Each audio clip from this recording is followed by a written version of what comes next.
izquierda, que es la parte de la demanda, en lo que es el tema del gas, pasaría de unas 2.700 millones de toneladas a 4.200 millones de toneladas. Es decir, lo que se está previendo es que en los próximos, bueno, ya pasaron algunos años, desde el 10, pero que en los próximos 25 años se va a multiplicar casi por 1.5 la demanda del 2010.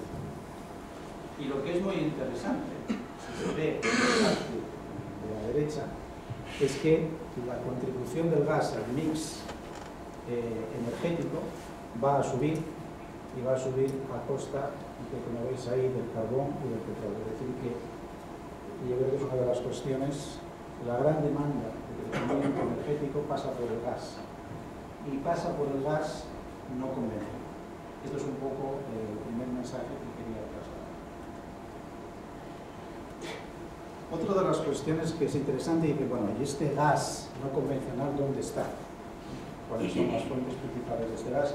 En este cuadro lo que se ve, en la parte de la izquierda sería el gas, en este caso sería el petróleo no convencional, pero a la derecha es el gas no convencional, y ahí se ve que los grandes países con grandes reservas, los recursos más que reservas de gas, son China, Argentina, Argelia, Estados Unidos, aunque hay dos fuentes, como ahí veis. La Agencia Internacional pone de orden de 665 trillones de pies cúbicos, mientras que quien hizo este reporte, que es esa compañía que llama Nayavi, dice que tiene más, ¿no? Pero en cualquier caso se ve que los países con grandes recursos de gas están situados entre los 4 o 5 primeros en Norteamérica, Canadá, Argentina y China, fundamentalmente. Y esto es un poco para los que no están habituados a las medidas sajonas, y solo para recordar que los trillones de ellos son los billones nuestros y que los billones de ellos son los millardos nuestros, ¿no? O los cientos de miles de millones. Solo para poner esto de los trillones y de los billones en contexto. Y si esos son los recursos, la pregunta es: ¿y hoy quién está produciendo el gas? Fundamentalmente. Pues ahí, como ven, el principal productor de shale gas es Estados Unidos. De hecho, en su mix, supone, como se ve ahí, casi el 40% del gas que está produciendo en 2012 Estados Unidos viene del gas no convencional. Y le sigue bastante de lejos Canadá y simbólicamente Chile. Es decir, que el gran productor de gas no convencional es Estados Unidos. Pero en el 2012, y esta es una proyección a los próximos 25 años, y lo seguirá siendo hasta el 2035.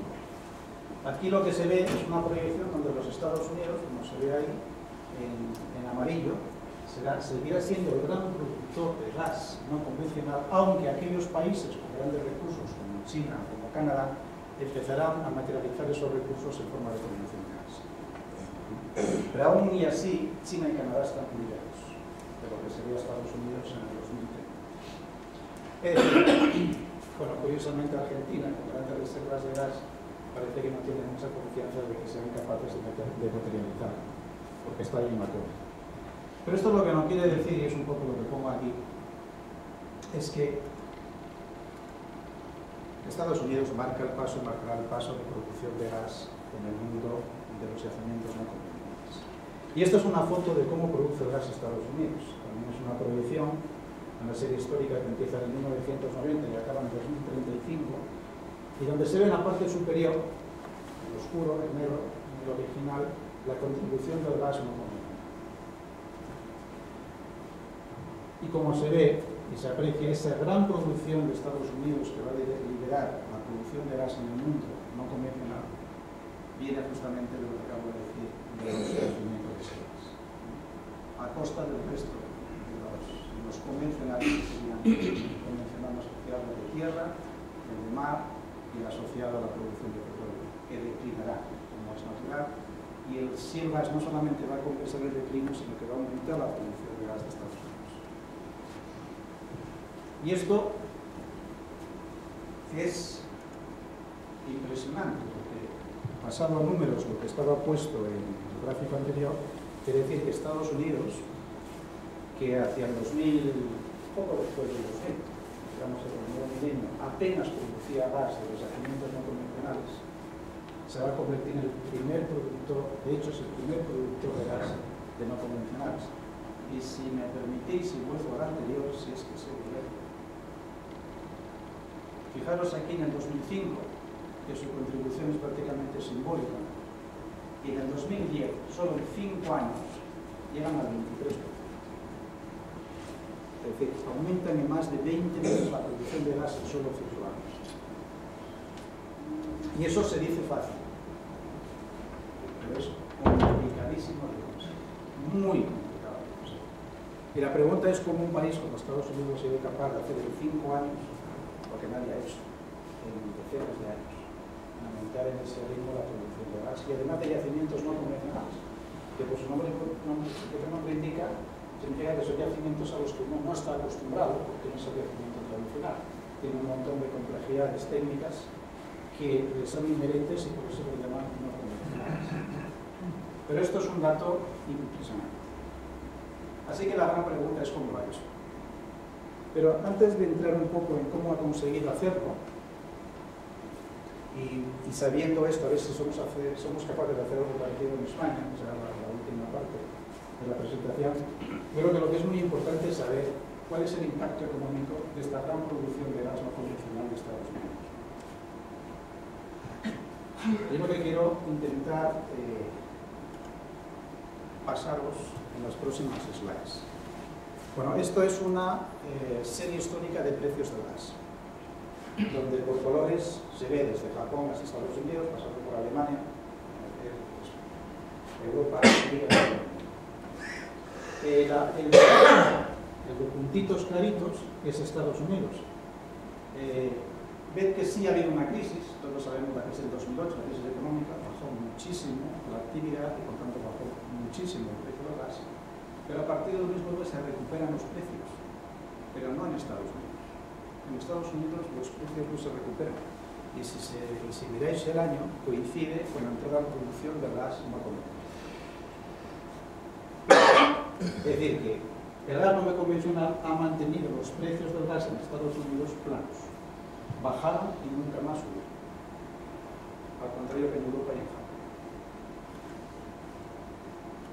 Pero si queremos decir, ¿y cuál es la proyección a futuro de los precios de gas? Esto es una proyección del Henry Hub, que es el índice de venta, oferta-demanda del gas en Estados Unidos. Y claro que depende ahí, ponen diferentes tendencias, en función del entorno económico. Desde un entorno económico muy favorable en la parte superior, hasta un entorno económico mucho menos favorable en la parte inferior. De hecho, hoy estamos abajo. Esto sí, en el 2012, pero la famosa crisis que llevó el precio del crudo a 50, por debajo de $50, nos está colocando una línea azul. Como veis, es una línea azul que está acertando en un low economic growth porque está plano el precio del gas, sobre 4. De hecho, está por debajo de 4. Entonces, lo que quiere decir esto es que el precio en Estados Unidos del gas no ha subido, pero es que tampoco piensan que va a subir en el futuro, sino que se va a quedar plano. Prácticamente la escala que tiene es la inflación. Es decir, que la proyección de precios de gas bajo de Estados Unidos sigue siendo la expectativa y la tendencia de los precios de gas en Estados Unidos, al contrario que en Europa y en Japón. Evidentemente, el porqué es el gas. Otros indicadores económicos de lo que significa la industria del gas. Esto está sacado de CERA, que es ustedes igual conocerán lo que es esta entidad, pero está especializada en el mundo del gas. Pero lo importante es ver en estas columnas de aquí, esta es la suma acumulada de estos 25 años. Ver estas cifras tan impresionantes, recordando que está el SEME de millones. Estas cifras tan impresionantes que prácticamente es 1,8 veces el PIB español. 1,8 billones de los nuestros. Es decir, la industria del gas en Estados Unidos en su proyección, la actividad económica que va a mover solo a efectos de inversión en capital es casi 2 veces el PIB. Por poner en contexto lo que significaría esta industria en comparación con la industria, en este caso con España. Pero si miramos por aquí hay cosas muy interesantes. He hecho unos pequeños ratios, aquí empiezo a hacerlo con ratio, es lo más complicado que voy a hacer. ¿Cuál es el escándalo desde el punto de vista de inversión de esas 1.800, casi 1.900 billones, 1,9 billones de dólares? Lo que se ve es que el 40% de esa inversión, en promedio, es perforar. Y el 50% de esa inversión es completar el proceso que llaman el fracking, con mala prensa. Que solo un 10% del resto correspondería a esos equipamientos de superficie. De hecho, hay muy poca infraestructura de superficie en el mundo del gas, poquísima. El impacto medioambiental que tiene el gas en el tema de la superficie es mínimo. Es menor, por ejemplo, que los molinos de viento. Y se ve la inversión es mínima. Realmente la gran inversión del gas está en el subsuelo. Está en la construcción de los pozos y lo mal llamado fracking. ¿Vale? Esto es muy importante.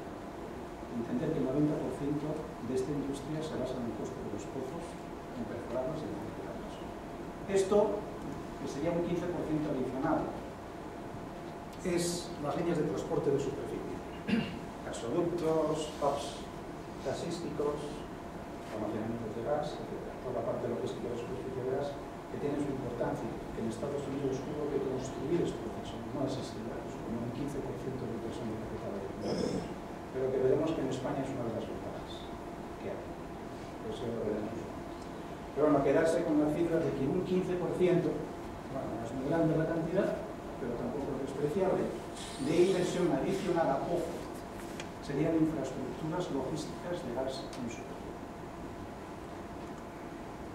Algunos otros datos macroeconómicos sobre lo que es este sector del shale gas. Y digo esto solo es el shale gas. Esto visto desde otros tres componentes, que es el empleo, valor añadido, y lo que se le paga a nivel salarial a los que trabajan en este sector. Se llaman el labor income. Visto desde el lado del empleado. Aquellos con los impuestos al salario en lugar del estilo, lo que recibe como renta de trabajo. Son tres indicadores. He hecho también unos pequeños ratios, solo por poner un contexto. Y que si dividimos esta cantidad por la inversión total acumulada, que recordáis que era 1.6, 1.8 incluyendo la logística de superficie, prácticamente el factor es 1:1. ¿Qué quiere eso decir? Que esto es un ratio que empleamos mucho nosotros cuando intentamos ver cuáles los empleos en general de esta industria. Pues lo que emplea esta industria, siguiendo por ejemplo este ratio en Estados Unidos, es que por cada millón invertido se crea un puesto de trabajo. Lo cual no está nada mal. De hecho, ellos crean 1.800.000 puestos en esta industria según su currículum. Podrían invertir 1.8 billones. Pero no está nada mal, ¿no? No es una gran industria, no podemos decir que es una industria de mano de obra intensiva, no lo es. Pero, por ejemplo, es más intensiva que la convencional. La convencional, este ratio es muy alto. La convencional, nosotros tenemos que invertir entre 4 y 5 millones para conseguir un puesto de trabajo. Es menos demandante de mano de obra que la del gas. Y es por el tipo de trabajos que incorpora el tema de esta permanentización de datos. Value added. Value added es, bueno, para los que no son economistas, digamos que son ingresos menos egresos descontados por el negocio. O sea, el caso. Por cada año. Eso lo llaman valor añadido. Pero también son cantidades impresionantes, porque hay un pequeño ratio. Si yo divido esa cantidad del año 2035, solo del último año, por toda la inversión acumulada, ese 1.8 billones que vimos en la slide anterior, significa que el retorno de este capital de inversión es del 12%. Más el 40 y el 80 es una industria que vive, es un ratio muy simple, pero bueno, te da un poco el retorno sobre la inversión. En ese año 35, no lo he hecho para toda la serie, pero para quedarte en cuál sería el retorno sobre esta industria, pues un 12%. Porque si hago otro ratio, en Estados Unidos y sale un sueldo promedio. Es decir, si yo esa cantidad total salarial por el número de empleados está arriba del todo, pues sale que el promedio de esta industria es de $75.000 al año neto, que recibe el tipo de posible. ¿Vale? Mal. En cambio de contratar casi $75.000 netos. Y es el promedio. Como veis aquí, no hay una gran diferencia salarial en que sea directo o indirecto o inducido. Más o menos se mantiene ese tipo de banda salarial. Y como digo, es el promedio. O sea, hay gente que cobra $50.000. Sí, otros que cobran $200. Así que es una industria que paga bien, muy bien. Y creo que es otro dato importante. Luego he hecho otro ratio, que quizás es el que más se puede aplicar aquí en España, lo he hecho más abierto. Pero lo que he hecho aquí es dividir el retorno, el valor añadido, por el número de empleados. Como para decir, bueno, ¿qué es lo que ese ratio, cuántos empleados por millón neto de cada valor añadido consigue? Es una cifra muy alta, es decir, que por cada millón de valor añadido se crean 8 puestos de trabajo.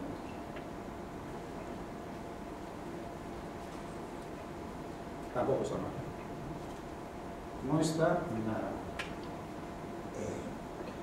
Eso está muy bien. Y es lo que aquí resume un poco ya en letra. Pero yo creo que son cifras espectaculares. Cifras espectaculares de esta industria. Primero, que no es una industria que gane mucho dinero. O sea, el 12% de retorno no se sabe una gran cosa. Y las inversiones, como veis, son fabulosas. Pero la actividad económica y social que genera es enorme. Y no solamente es esto, como esto está pasado en dólares hora, porque sabéis que los americanos les gusta mucho hablar de tanto que luego trabajar, porque no es que trabajen 40 horas al día, hay gente que trabaja pues, 80 horas a la semana y que trabajan 30. Y cobran por eso. Pero lo importante es que es de los sectores que mejor pagan en Estados Unidos.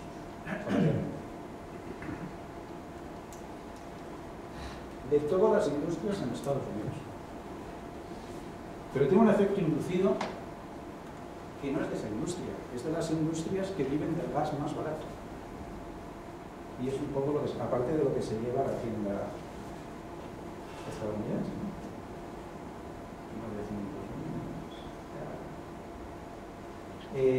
Pero además los precios de gas, como se dice, es que bajan un 10% en promedio el coste de la energía en Estados Unidos. 10%.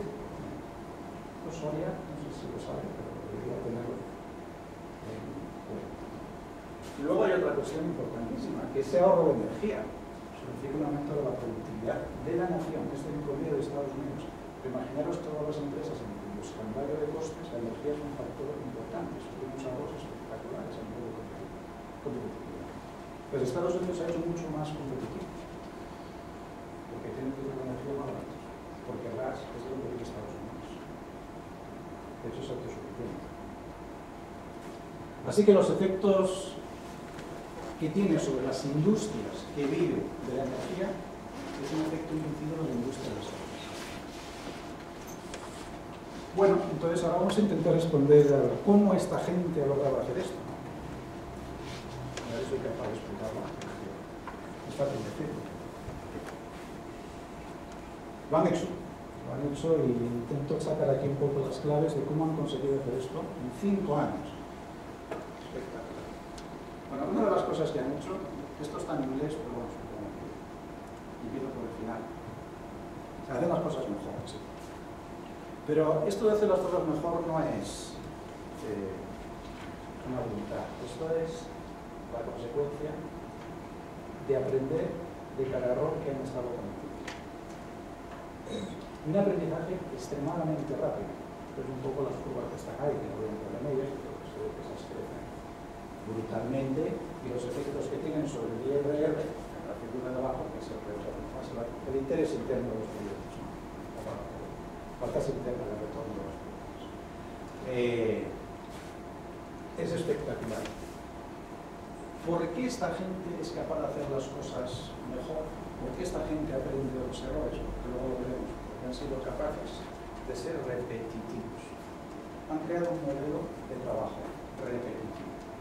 Y cuando tú repites, eres capaz rápidamente de incorporar las mejoras. Rápidamente. Es repetitivo, lo puedes experimentar. Entonces, el primer secreto de esta gente es que aprenden, y aprenden muy rápido con la experiencia fallida. Por ejemplo, y esto es otra de las consecuencias del aprender. Estos son 3 curvas de 3 campos que están abajo, Barnett, Fayette y Woodford. Y lo que está poniendo en cada curva, en acumulado, aquí está el tiempo, en meses, y aquí está la producción acumulada de gas. Uno de los primeros campos más viejos, para llegar a este total de actividad de producción, tardó 193 años. Eso serán como 15 años. Bien, pues ese aprendizaje de hacer las cosas mejor, el primer impacto que han conseguido en campos más modernos, como Barnett, Fayette, es que ahora consiguen ese nivel de producción en 25 meses. Son más rápidos. Y eso es un poco también el siguiente mensaje. Rapidez. Aprendo y soy más rápido. Y el tercero, y no por eso el menor, sino creo que es el gallo de todo lo demás, es que son más baratos. Es una consecuencia de lo anterior. Si yo hago las cosas con mayor eficacia y encima consumo menos tiempo, soy más eficiente, pero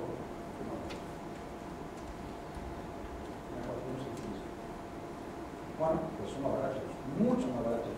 Y esto es importantísimo, porque sin esto jamás el precio del gas podría quedarse a 3 o 4 dólares por millón de euros. Jamás. Porque la industria no hubiera sobrevivido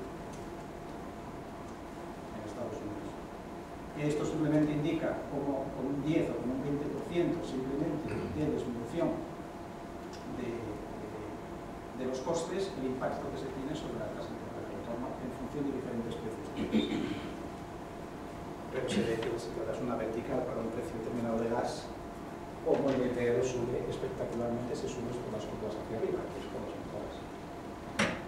También es una industria que se produce inmediatamente en ganancia, pero ahora tiene una repercusión, tiene un impacto en la economía. ¿Pero por qué? Pues no lo he visto, es que el 90% de la inversión es poco. ¿Se entiende? Y los pozos producen lo que producen. Si un pozo, la igualdad de producción de un pozo, cuanto menos me cuesta el pozo, más economía estoy haciendo. Porque el mismo elemento de producción me cuesta menos a producir lo mismo. Entonces, este es el tema. El ser más baratos haciendo cada pozo es brutalmente económico. Brutalmente económico. Mucho más que en la convencional. Así que ser más baratos era pura supervivencia. Pero yo creo que nada de todo esto se hubiera conseguido sin 2 cosas. Una es la tecnología. Y aquí hay que reconocerse, ¿no? Ellos intentan muchas cosas y fallan, pero aprenden y desarrollan herramientas mejores, tecnológicas. Es parte del aprendizaje. Los americanos no tienen miedo a equivocarse. Tienen miedo a equivocarse los demás, pero no la primera, porque tienen que aprender de ese equivocación. Y eso que muchas veces llaman trial and error o cosas de estas estilas es uno de los principales drivers de la economía americana, sobre todo la industria. Bueno, aquí solamente he puesto, voy a hacer una pequeña sucesión en el tiempo de cosas que han ido ocurriendo con esto de la tecnología. Muchas veces la tecnología no es el aparato mágico, no es una varita mágica que de repente alguien se va a ocurrir ahí en una década. Es simplemente la mejora de herramientas que ya tienes en tus manos. ¿Vale? Para que produce un salto. Esa mejora que produce un salto, y puedes hablar de un salto tecnológico, pero en realidad es una mejora sobre algo que ya existe. Estos no están inventando, ¿vale? Aquí no hay otros saltos. Entonces, la fractura, claro. Claro, esta ha sido una de las principales mejoras. Cada vez se fracturan más metros por pozo que antes. Cada vez se perfora y se fractura más. ¿Por qué? Porque cada vez los pozos son más largos, lo cual me da para hacerle más fracturas. Que cada vez puedo hacerlo al mismo tiempo más fracturas, que es lo que llaman etapas. Yo puedo fracturar cada vez más, hacer más operaciones en una misma etapa. ¿Etapa qué significa? Yo tengo que bajar todo un complejo en el pozo que me permita disparar y fracturar, limpiar, sacar, tengo que volver a sacar otra para perforar otro tramo, etc. Hasta que subo y bajo, eso es tiempo muerto perdido, porque yo no estoy haciendo nada. Solo estoy preparando nuevos internos. Y ellos lo que han hecho es cada vez perforar más en una sola bajada. ¿Se entiende? Y eso se dice fácil, pero es complicado. Pero van aprendiendo. No solamente eso, sino que ya incluso son más rápidos porque han conseguido hacer dos pozos a la vez. Están perforando con dos torres a la vez, haciendo pozos horizontales y fracturándolos a la vez, con los mismos equipos de superficie. Compartiendo los equipos de superficie, tienen dos torres perforando y haciendo fracturaciones. Yo no sé si estáis habituados con esto no convencional. El no convencional se trata de romper la roca subtotal. Romperla, se fisura. La fracturación es fisuración. Se trata de fisurarla entera para que aporte por la presión natural que tienen esos yacimientos las moléculas, en este caso de gas, porque es la roca madre generadora. Es lo que diferencia este tipo de técnicas de las convencionales. Las convencionales hubo un proceso que yo llamo de concentración de la mena, que en este caso es el petróleo o el gas. Es que se expulsó de una manera natural, esa expulsión migró, se atrapó y por densidad se fue acumulando a través de los millones de años y de las décadas de es un proceso natural de concentración. Nosotros vamos a pincharnos de algo que la naturaleza nos ayuda a concentrar. Eso no está concentrado, eso está diseñado en la roca. Es la roca general, antes de expulsión. Entonces hay que fracturarlo. Y es un trabajo que es el que más inversión te lleva, como hemos visto antes, y eso tienes que hacerlo cada vez más rápido. Cada vez mejor, para que sea más rápido. Y estas son las cosas que les hacen ser más rápido y mejores y más rápidos. Y luego lo último, la mal traducida como microsísmica en tiempo real. Que digamos que esto es lo que dicen algunos que esta industria crea terremotos, ¿no? Creo que han intentado entender lo que significa micro. Y no es sismo. En realidad es el envío de ondas sónicas durante una electricidad de alta resolución y además de corto radio de investigación para que se vea de alta resolución energéticamente y es lo que tienes cuando baja. Es una ecografía de alta resolución. Eso. Pero ¿qué es lo que pretende esto? Que medir, estás leyendo a través de esas herramientas cómo esa fisura que tú vas creando en un pozo que estás fracturando va evolucionando, cómo se va propagando. Porque esa propagación es importantísima para saber cuándo tenemos que parar y no seguir. Eso es tiempo, eso es ahora, eso es más rápido. ¿Eso que invento tecnológico? No. Esa herramienta existe desde hace más de 40 años. ¿Hacer fracturaciones es algo tecnológico? No. Hace más de 50 años que se fracturan pozos. Hacer pozos horizontales. Mi primer pozo horizontal lo hice en Egipto en el año 80. Yo soy joven en esta industria. La industria te lo refiero, soy un joven. En el año 80. Es decir, aquí no hay cosas. Pero lo que esta gente está haciendo muy bien es ir mejorando herramientas que ya existen y sacarlas todo aquí. Pero básicamente lo más importante, bueno, esto es un poco cómo van evolucionando en superficie los emplazamientos, ¿no? Eso de que antes era una, ahora son dos, y ahora son todos más pequeños, etc. Esto de un poco más a la gente del medio ambiente. Pero lo importante que quiero decir es que la roca se rompe entera. En la parte de la izquierda, esos son pues, 1, 2, 3, 4 emplazamientos, 3 pozos que se van dirigiendo más o menos verticales o turbinados y luego se hacen horizontales, encajan y todos los metros cúbicos de esa roca nada más que eso. Eso sí, en la industria de los servicios. Claro, si tú eso lo haces como está ahí pintado, y eso es verdad, eso no es una imagen de artista, eso es una imagen de arte, de simulación. Lo que estás consiguiendo es disminución de tiempos muertos, y sobre todo de pagos de equipos que son comunes, porque estoy haciendo cosas a la vez simultáneamente, por lo menos equipos en su el sistema americano es un sistema de no selección. Es el método convencional, yo tengo que seleccionar aquellos sitios donde realmente hay equivocación y despreciar aquellos que no hay. Una casa como una placa enorme, no te vas a sacar nada. Aquí no te preguntas eso. Tú sabes que la molécula está en todos los lados. En un sitio da más, en otro sitio da menos, pero está. Y no se plantea ir a un sitio selectivamente sobre todo. Y lo machacan todo. Y si lo machacas todo y no eres selectivo, tú puedes crear una pauta permanente y constante de hacer siempre lo mismo. Eso es la metodología que tiene. Es una fábrica de montaje. Eso es lo que es. Medido al mínimo. Entiendes. Tienen un GAN para cada cosa que no. No les queda, o sea, su lucha es contra el tiempo muerto o el tiempo fijo. Su lucha permanente es cero tiempos muertos. Eso solo lo consigues si tienes una metodología estándar y repites permanentemente siempre lo mismo. Y al repetir aprendes. Porque una cadena de montaje de coches. Aprendes y mejoras. Y mejoras porque son repetitivas las tareas. Esta es una de las cosas que les ha permitido mejorar tan rápido. Esto no lo hacen más que ellos. Los demás creen que tienen que ser selectivos. Digo porque esta metodología es muy única.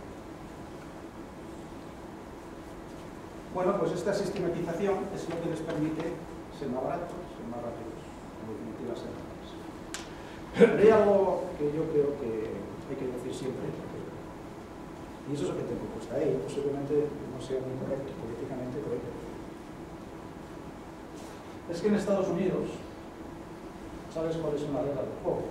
Te podrás mostrar más o menos, pero las reglas del juego están escritas. O sea, no es que te las cambien, te las interpreten, te digan una cosa, mañana te digan otra porque no sabes estar no sé qué.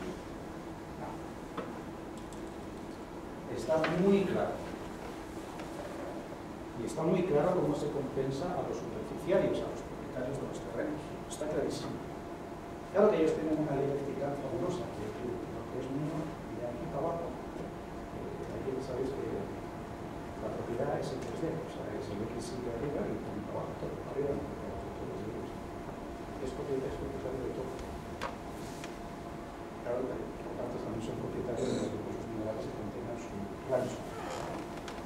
Pero bueno, están bien establecidas las compensaciones, el mío, punto. ¿Vale? Ya no estoy diciendo que aquí se cambie esta cuestión, pero sí que hay que establecer leyes de compensación. Ellos las tienen. Las empresas son los fiscales. Yo creo que hay pocos países que den tanto crédito a eso que llamamos al emprendedor. Creo que es un país que se basa en la cultura de aprender y tratar de aprender. La cultura de, o sea, el empresario en Estados Unidos no es un facineroso que explota a los empleados, que detrás de la Hacienda, no. Es un señor respetado y respetado. Se aprecia mucho al mundo empresario. Y eso marca diferencias. Muchas diferencias. Y luego, como todas las industrias, somos un sector primario. Somos aquellos que compramos la materia prima. Pero esa materia prima tenemos que saber sacarla en la cadena de valor. Pues tenemos que tener un montón de gente que nos ayude. Nosotros llamamos los suministradores y las compañías de servicio que nos ayudan a hacer todas esas actividades totalmente cromatizadas. Tienen que estar cerca, porque esto es un just in time, no puede haber tiempos muertos. Tienen que estar muy cerca. Yo he visto gente haciendo estas cosas en las que cuando se mueven camiones se mueven flotas de 40 o 50 camiones, de los que no. Pero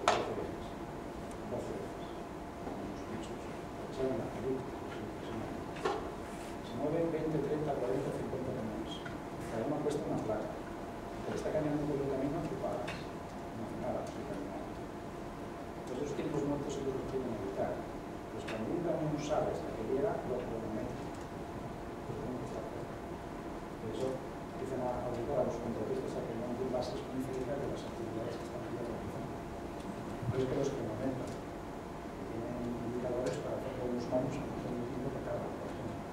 Pero esta gente que coge un teléfono y dice ya, sal. Y decir ya sal, que a los 2 minutos te entra menos esta cosa.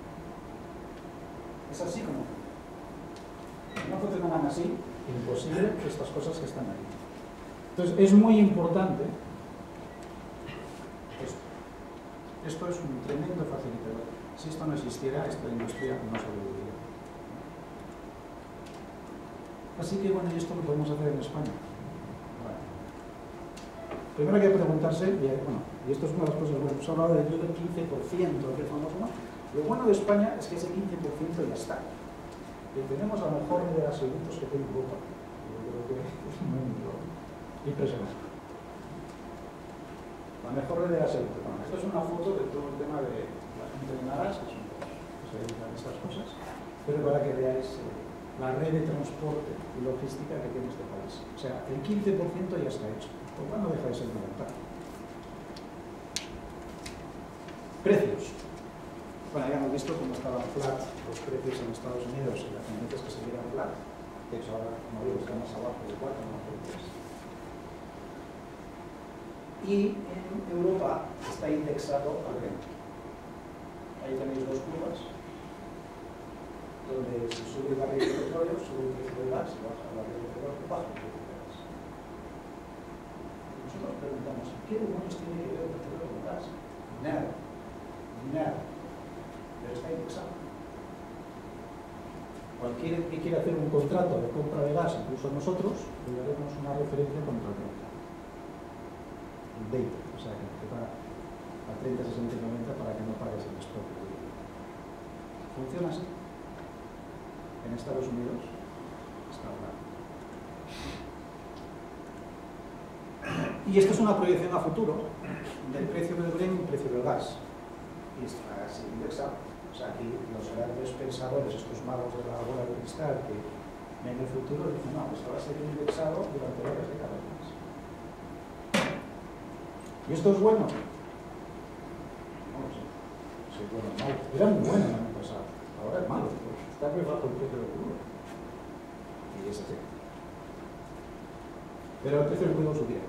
Es un bien escaso, como veis, casi un cuarto de la producción de la demanda energética viene del crudo, del petróleo, 25% es crudo. Así que va a estar con nosotros durante mucho tiempo.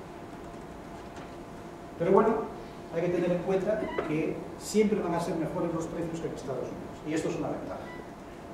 Cuidado. Es una ventaja. La otra cosa que tenemos que preguntarnos es, bueno, pero hay gas en España. Gas no convencional. Porque de hecho ya sabemos que no lo convencional. Bueno, esto es un estudio, no voy a citar por no hacer publicidad a la compañía, pero bueno, reputada y respetada, que se hizo para la Asociación de Empresas de Petróleo y Gas de España, del cual se potencia los recursos de gas en general y de petróleo. Que para nuestro país hay dividido por las diferentes cuencas, que es ahí que tenemos y tal. Y lo que es importante es fijarse en este número. En este, bueno, bajo, medio alto, hay 3. Tiene que ver básicamente con el gas.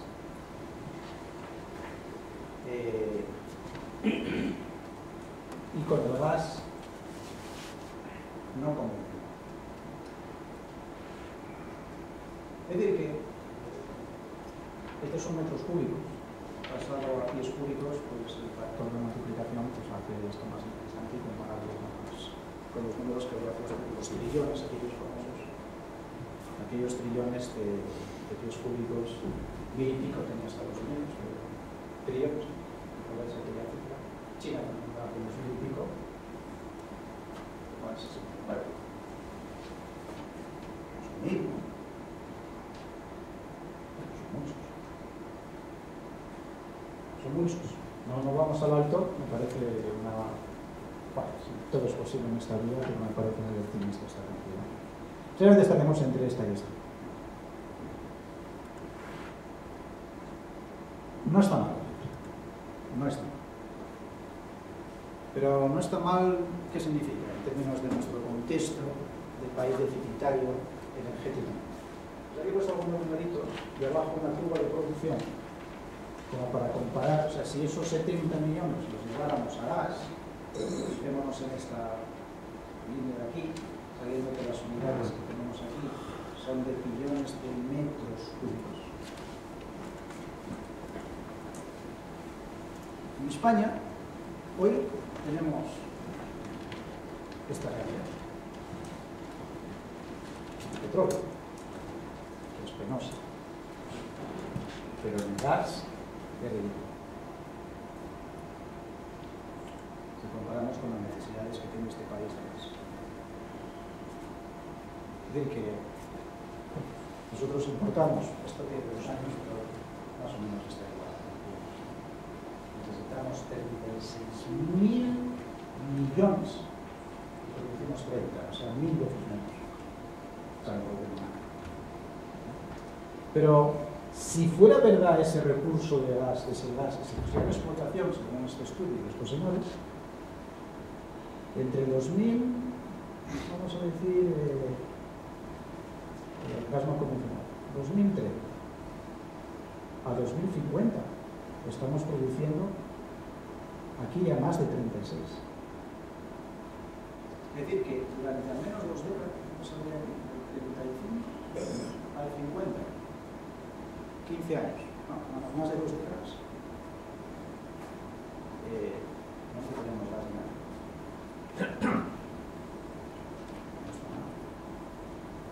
No está nada. No necesitar tener gas de nadie significa que el precio del gas seguramente será mejor. Por lo menos nos ahorraríamos importaciones, eso iría directamente a la cuenta del PIB. Eso para empezar. Pero es así, es decir, el gas puesto en contexto significaría casi 20 años de autosuficiencia en el consumo de gas, que no es cosa menor. Estos son otros impactos desde el punto de vista social. Un poco siguiendo los parámetros de Estados Unidos, pero que creo que también es importante, ¿no? Desde el punto de vista, como pongo aquí, de empleos, pues estamos hablando en esta gráfica que se ve aquí, pero de palabras. Esta gráfica que se ve el número de empleos en función de esa curva de actividad, siguiendo un patrón americano, todo hay que decirlo. Es decir, si nosotros fuéramos capaces de replicar el sistema americano, sería esto, si fuéramos capaces, es la hipótesis del partido, que hiciéramos las cosas como podríamos hacer este tipo de cosas, ¿no? Llegar no al 1.800.000 puestos, pero a 2.000, que en términos porcentuales, país contra país, pues es una cosa muy similar, que en términos de inversión, 8.000 millones, y que esas cosas revertirían en un valor añadido, pues un poco lo que se ha puesto ahí, pero que se ha puesto ahí en términos comparativos con otros sectores de nuestras industrias, para que se vea el nivel de aporte comparativo con otros sectores. Y la extracción de crudos de petróleo de la natural está arriba de todo. Es decir, lo que le pasa a las americanas. Esta industria aporta mucho más valor que cualquier otra industria en España. ¿Vale? Es bastante interesante. En términos de PIB, que es un poco lo que está puesto ahí, pues bueno, los impactos a este nivel, pues más, un 4% es la leche, 4% de PIB adicional. Así que la pregunta es: ¿cuándo empezamos a ver esto? Este es el cuento de la lechera. España, esta querida España. Bueno. Cosas que no son extrapolables de Estados Unidos.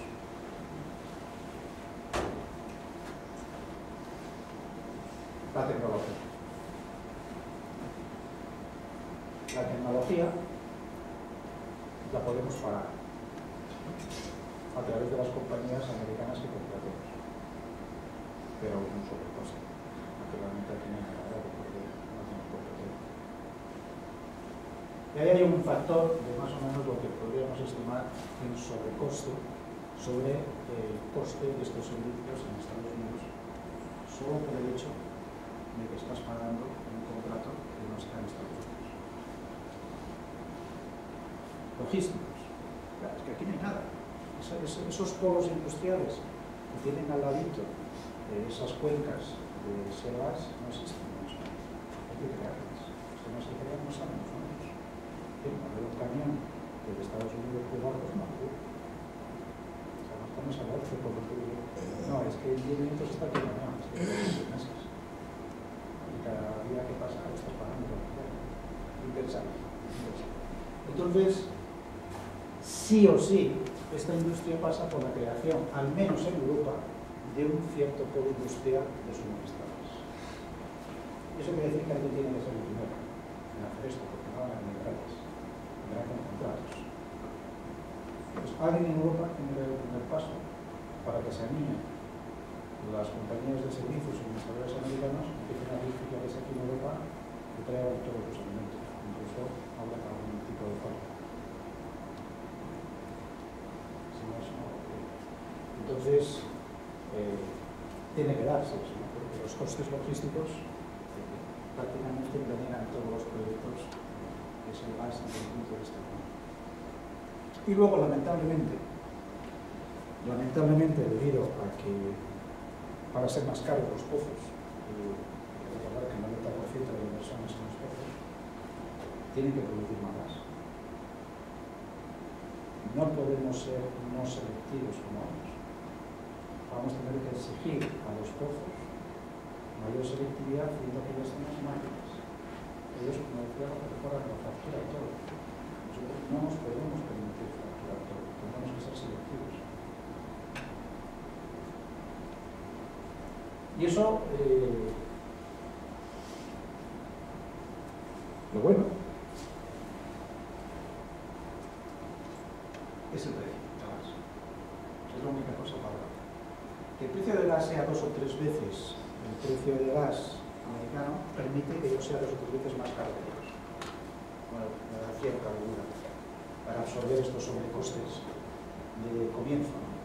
De startup, porque hay que reconocer que todos también empezaron en su vida porque no mala profita.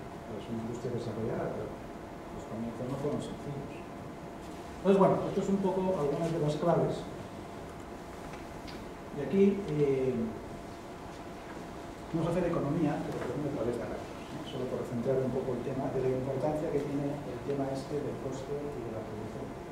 Esto es una tablita muy sencilla, donde a la izquierda están diferentes campos de SEPAS, Arcoma, Lo importante es que este es un plan de desarrollo, donde se establece cuántos pozos voy a perforar. Fijaros el número transdisciplinario de pozos. Entonces, por ejemplo, Repsol, pozos de exploración, este año pasado hemos perforado, no llegó a 30.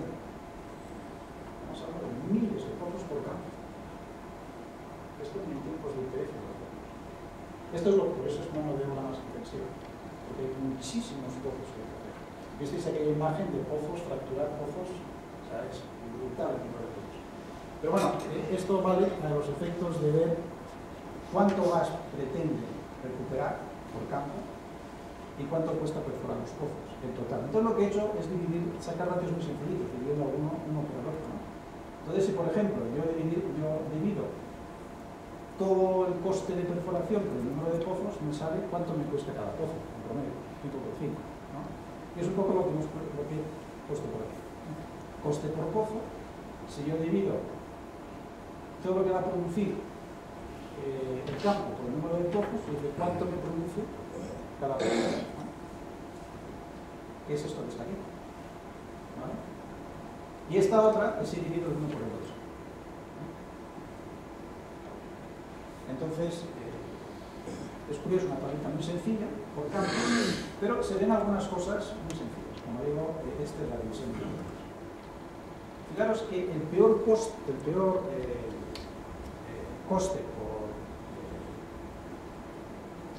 por este caso 3 por 1000 pies cúbicos, peor coste es el campo de pozo. Es 1.8. ¿Vale? Es decir, el impacto que tiene el coste del pozo en el producto a vender, que es el gas, es el más alto. Es el que más me cuesta por cada pie cúbico que voy a producir de ese pozo. Es el peor económicamente, en teoría, por eso lo veremos.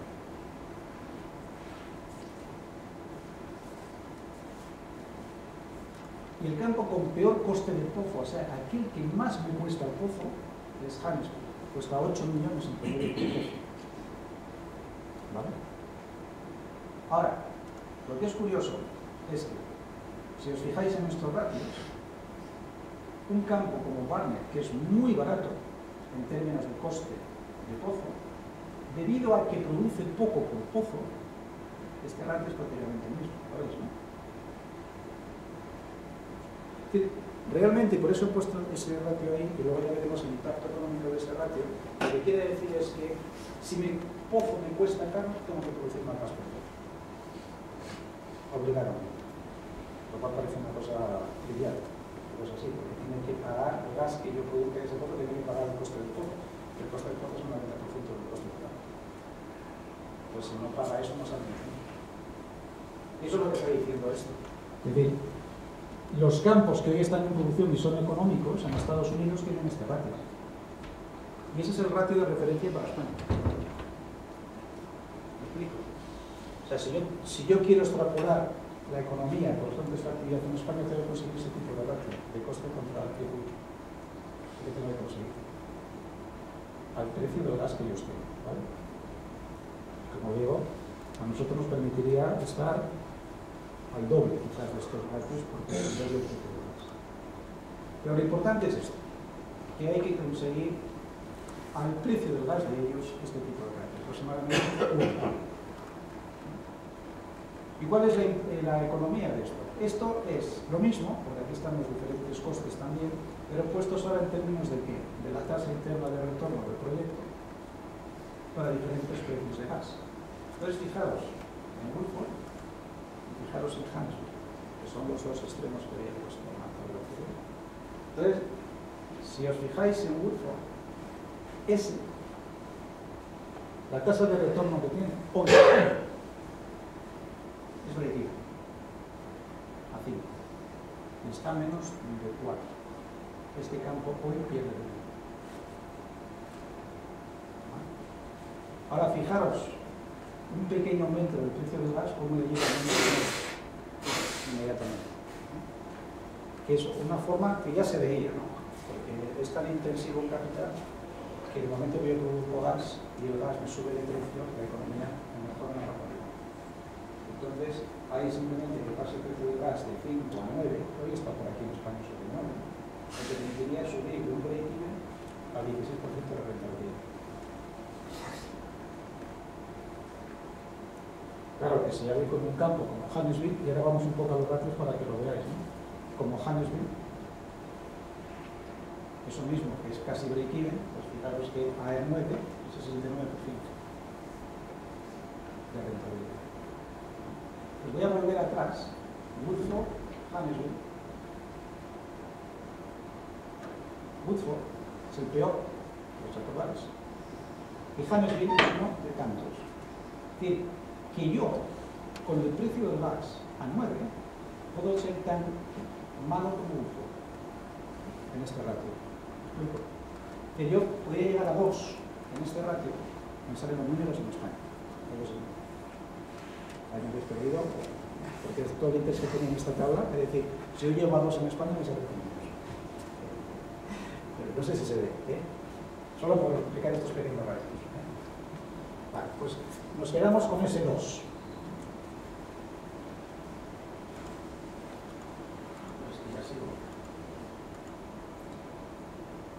Y si nos quedamos con ese 2, vienen aquí un poco las conclusiones de, en España, qué se podría hacer, siempre sabiendo que nosotros no creo que seamos los primeros que demos ese primer paso necesario para que alguien compita esta vez. Quizás seamos probados. El problema es que todavía queda bastante lejos de España. Quizás el Reino Unido pueda ser el segundo, la que está dando fuerte también, pero desde luego va a ser bastante lejos. Pero ya acerca la logística, con lo cual posiblemente haga esto posible, pero hay una cosa muy clara. Cuando tenemos a estos señores y vengan a hacer pozos, no podemos hacer campañas como los americanos de 100 o 200 pozos por campaña, tenemos que hacer muchos más pozos, justamente para diluir el coste de venir y después, y de bajar el impacto por poco de los costes de movilización y desmovilización. Que es un coste fijo. Pues cuanto más pozos hago, más reparto ese impacto por cabeza, por poco. Pues habrá que hacer muchísimos más pozos. Y esto no es menor, porque hacer muchísimos más pozos en este país significa tener preparado, planeado y aprobado un montón de metros cuadrados de superficie listos para eso, con todas las aprobaciones y todo lo que sea. Explico el impacto que tiene esto, ¿no? Seguiréis fijando.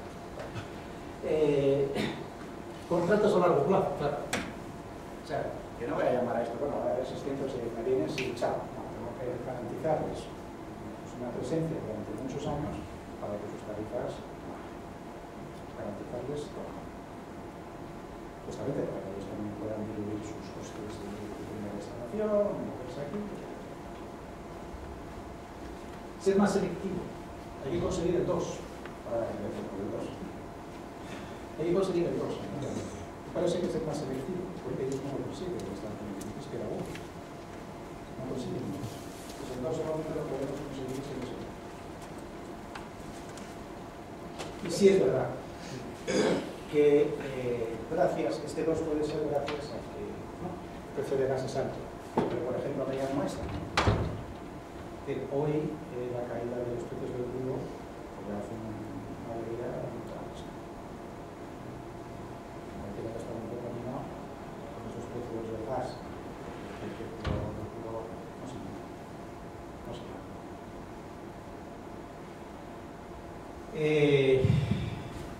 Bueno, ya he hablado sobre la creación de polos industriales, etc. En fin. Pero eso es un poco, digamos, la estrategia que permitiría llevar a estos. Esto no tiene ninguna connotación política, bastante antes de se me da la política, pero claro que se puede. Lo que pasa que, y esto es lo más incorrecto políticamente, se puede económicamente. Hay que superar la coyuntura económica, hay que subir los precios del crudo, que lo van a hacer. Alguien tendrá que ser el primero, que lo va a ser, pero nosotros tenemos que estar preparados. Y estar preparados pasa porque estas cosas que facilitan la vida pues ocurren. El marco regulatorio, claro. Sé que la Dirección General de Política Energética de Minas está trabajando y ha trabajado bastante por aquí. Por ejemplo, yo creo que está encaminado por el camino a la Unión Estatal. Y el segundo, no sé cómo se va a poner eso, pero ahora que hacemos eso. El problema es que las temas de competencias en este país son brutales. Todos mandan, a todos tienes que ser mismos. Pues tienen que empezar a aclararse de quién manda. Entonces este país no es también ordenado, tiene que haber una parte de arriba, ¿no? Pero con un marco regulatorio único, no uno que comunica. Y me parece que el ambiente político no es el más favorable hoy en día para esto. Me da la sensación.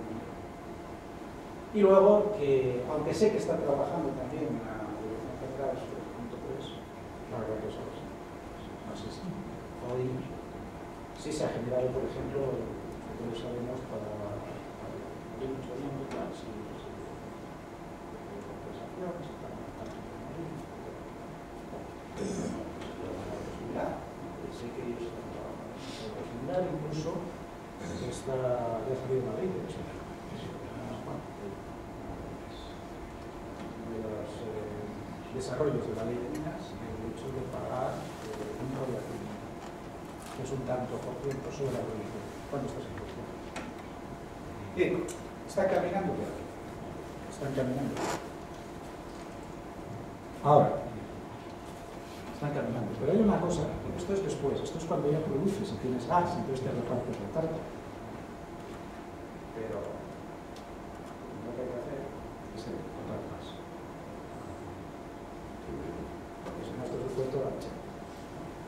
mundo está pidiendo ya royalties sobre una producción de gas, planeando cuánto les pagamos a los tal y a los de cualidad. Digo, pero bueno, ¿cómo van a sacar estos en esos números? No se gas. No saben que se gas, es que no nos dejan de checar. Va a ser complicado la solución. Se nos va a romper el cacharro antes de y hacemos posible porque se nos caiga el cántaro y se nos rompa, ¿verdad? Y la verdad que lo han conseguido. Nosotros prácticamente hemos denunciado como suele hacerse casi en España por la así que ante todo que nos dejen investigar. Pero no los políticos del gobierno central, sino todos esos señores que quieren que tengan algo que decir, como algunos profesores regulatorios o autoridades políticas. Si no nos dejan, venga. Y aquí acabamos.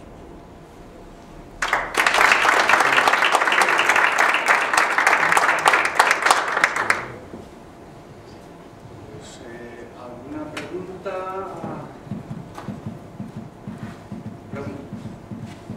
Yo quería preguntarte por una empresa importante, cualquier otra, ¿qué estrategia en este momento realmente entra dentro de estas posibilidades? ¿Quién explota, por ejemplo, en Estados Unidos? ¿Tiene una dimensión empresarial importante, las petroleras? ¿O están más dirigidas en estos momentos? Están más dirigidas a lo convencional? No sé la estrategia. No. El sector, no, el sector de es exclusivos.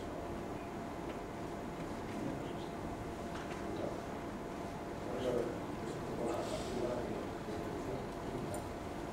de hecho, nosotros recientemente hemos adquirido una empresa que se llama Talismán, una canadiense, en dos campos de gas en Estados Unidos. Entonces, estamos cooperando con los operadores, con los socios de la operadora en Estados Unidos. Si el gas es un poco de gas,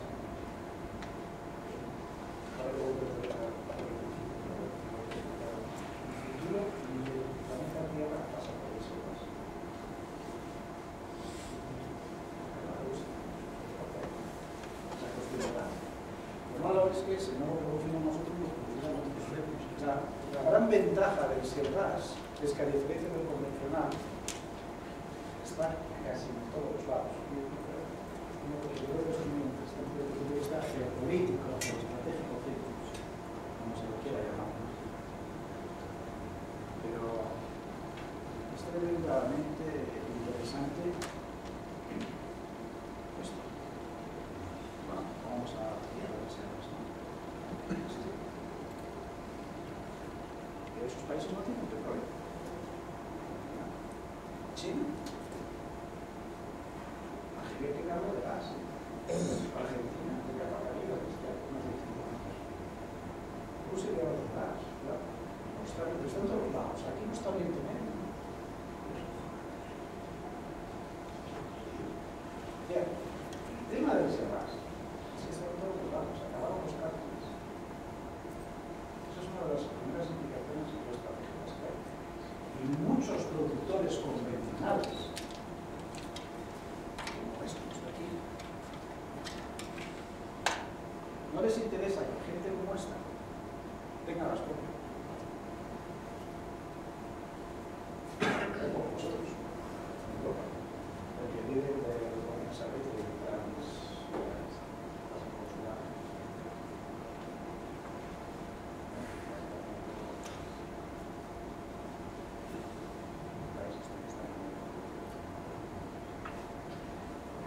En cualquier caso, la geoestrategia es más.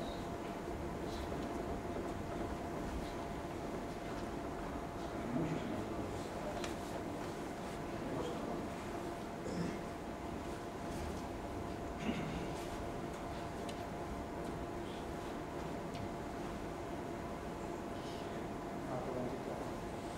Sí. Bueno, justo una tabla con los recursos que podría haber en España de shale gas. Pero por otro lado, como es mucho más caro producirlo, el pozo sale mucho más caro en España que fuera, tenemos que ser selectivos a la hora de mejorar. Entonces, ¿esos recursos están seleccionados? O... No, intentamos investigar. Porque nos llevaría un 4% de PIB, primer porque paso, nos falta todavía un poco. pero bueno, hay que empezar en esto. O sea, si no nos dejan hacer cosas de investigación, de exploración, ¿no? Por ejemplo, nos han dejado hacer una caricata. Santander. Ahora vamos a hacer un conjunto de 100 y pico metros de testigo continuo, porque ahí aflora la roca esta más profunda, no está meteorizada ni nada de esto, pero permite hacer un primer estudio de riqueza orgánica de la roca. Intentar empezar a evaluar estas líneas. Y todo porque no, este pozo, si haces un pozo de agua, no pasa nada. Que es más profundo y hace más daño, pero como era tomar un testigo a una minería que está condenada en este país.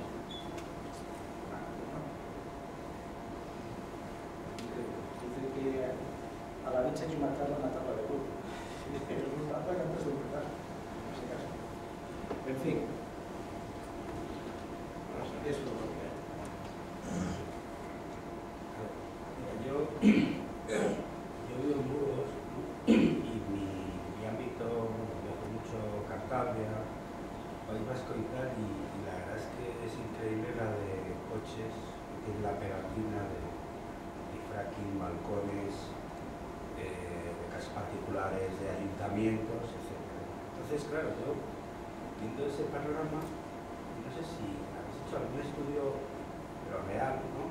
Sociológico, de realmente si va a ser posible esto o no, porque es que yo realmente lo veo muy costa arriba. O sea, yo no sé si tenéis ahí algo, o sea, algún número que diga, oye, ¿va a ser posible o no va a ser posible? Empezando ya por la investigación, pero claro, empezamos luego el tema de la producción, que es lo complicado. Y encima, si hay que hacer tantos pozos, o sea, yo no sé si hay una viabilidad de verdad. Sí, nosotros lo hemos visto, investigado, hubo un tiempo, ya vamos a ver, por el 2010, 11, donde no había dificultades, muy pocas. Y la cosa se empezó a politizar. Y en nuestra reflexión no vino por los políticos. Nosotros vimos campañas mediáticas muy bien organizadas. He visto festivales con artistas invitados, comida gratis, bebida gratis, hasta las tantas. Todo pagado. Sí que nos hemos preguntado por qué. Evidentemente transmitieron, y luego muchísima publicidad negativa, sacaron unos vídeos, en fin, sacaron los peor de cada casa, con este documentito, y se olvidaron de lo bueno, se olvidaron solo más. Y bueno, asustan a la gente. La asustaron, y cuando la gente la asustas y no le das nada a nadie, la gente se propone. En el momento que la gente se forma una opinión, sea positiva o negativa, pues es un voto. Y ahí entra el voto. En el momento que hay un voto, pancartas en las calles, ahí entra. Y fue así un poco la evolución, pero no fue un problema político, fue un problema mediático muy bien organizado en España. Y el caso es que no fue solamente en España. Fue en general en toda Europa. Por lo cual tenemos cierta idea de dónde está. Que esto va a cambiar, sí, seguro que va a cambiar. Esto va a ir a la realidad, va a caer trabajos, entonces va a lograr el código del cambio, no es cuestión de tiempo. Hay que ir cambiando la regulación, hay que ir cambiando la opinión de las personas, eso solo se va a dar. Que aquí hay amigos. Claro, matan la vaca, que da 10.000 euros, que no se va a morir la vaca, después de 10 euros. Y entonces ya el siguiente mercado. Eso es un proceso que no se ha podido vivir. Pero, porque ahora mismo tampoco favorece el precio del crudo, gas, y tampoco favorece estos avatares políticos donde, por ejemplo, la comunidad de Castilla y León estaba a favor, no había problemas sociales.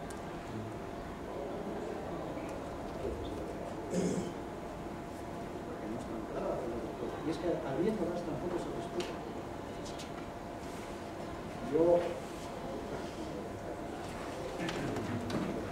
No se respeta. No se respeta y se conoce porque miembros del mismo partido que estaban en contra de su propio. Pues así es.